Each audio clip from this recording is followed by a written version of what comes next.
Le rapprochement avec SAS Insertion, c'est en tout cas une volonté commune, hein, elle est entièrement partagée. Elle s'oblige aujourd'hui quelque part face à l'évolution de la société. On a chacun que des parties de réponse et on ne doit pas être en concurrence, on doit être véritablement en complémentarité. Donc c'est ça aujourd'hui qui vient s'imposer à nous pour le respect des publics. Si on veut les faire avancer, si on veut ouvrir des champs d'insertion, voilà, c'est là-dessus où on doit aujourd'hui œuvrer. Pour le résumer, c'est choisir de travailler ensemble au profit des personnes accompagnées. Alors la MJT, elle a pour mission d'accueillir, d'orienter, d'héberger des publics jeunes de 16 à 32 ans. Ce sont des publics qui en général sont déplacés par le travail, la formation, les études, mais depuis maintenant plusieurs années, qui arrivent aussi pour des notions de rupture familiale, rupture sociétale, voire aussi des jeunes qui sont dans les domaines de la migration, avec notamment ces dernières années un effectif assez important en ce cadre-là. Pour ces jeunes-là, la MJT développe des outils logements qui leur permettent progressivement d'acquérir une émancipation, d'intégrer une insertion sociale et professionnelle, et à terme d'intégrer un parcours résidentiel, sur lequel on va aussi les accompagner pour que ce parcours résidentiel s'installe au mieux et leur permette de développer un parcours de vie.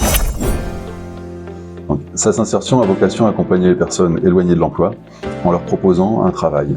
Le travail est en réalité un support, c'est-à-dire que c'est un prétexte qui nous permet de travailler avec eux les compétences de base qui leur permettent demain de travailler un projet.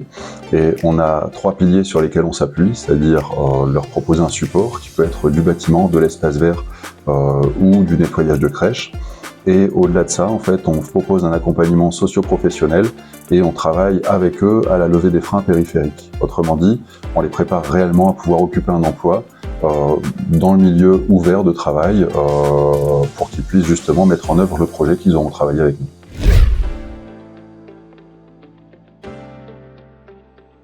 C'est un partenariat qui s'est bâti progressivement au fur et à mesure des années, qui prend de l'ampleur notamment depuis la fin de l'année dernière, on va dire, qui se bâtit parce que, d'abord, la MJT a vocation à aller utiliser des prestataires en matière d'insertion.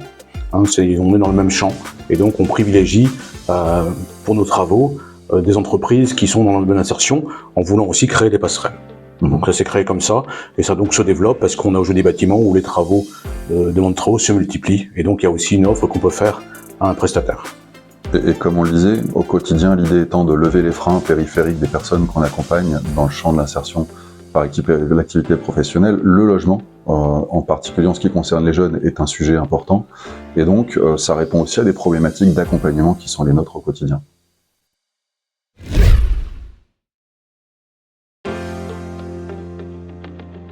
Concrètement, des chantiers ont été confiés à SAS Insertion progressivement, donc sur la base de devis qui ont été établis. Donc ça, c'est les premiers points d'accroche qui ont été mis en place. Ensuite, il y a aussi le fait de créer les passerelles entre l'un et l'autre, avec des temps d'explication, y compris au niveau de nos résidents, pour éventuellement recruter au niveau de SAS Insertion des jeunes qui sont chez nous en attente ou en recherche d'emploi. Et on a aussi, SAS forme des gens, et on a aujourd'hui des salariés de la maison qui sont issus de SAS Insertion.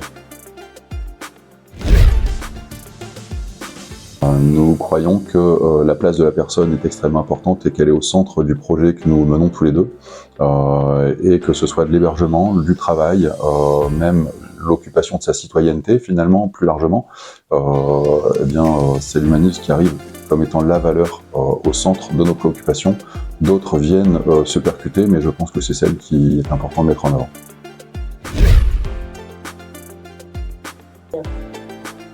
Alors, le partenariat dans la forme actuelle va se poursuivre en fonction des commandes qu'on pourra passer de toute façon à SAS Insertion, et ça c'est déjà en cours. En revanche, il y a aussi un travail sur lequel on est engagé, je crois, les uns les autres, c'est qu'on est quand même des contextes économiques qui deviennent de plus en plus compliqués pour les associations, où on sent que les finances vont baisser, enfin les subventions vont baisser, et donc on tend aussi à se rapprocher. Alors le rapprochement il n'est pas lié qu'aux subventions, il est aussi lié à la force, à la volonté de travailler en commun, et là-dessus les choses sont déjà en place. Il y a une structure qui s'est créée qui s'appelle Kivala, enfin une structure qui s'est créée, on n'est pas encore adhérent, on n'en est pas très loin puisqu'on a participé quand même à la dépose des statuts, à la première assemblée générale, où cette volonté, on n'est pas dans des volontés de fusion, on est bien dans des volontés de partage des capacités de chacun, d'aller rechercher ce que chacun peut amener de manière complémentaire à l'autre.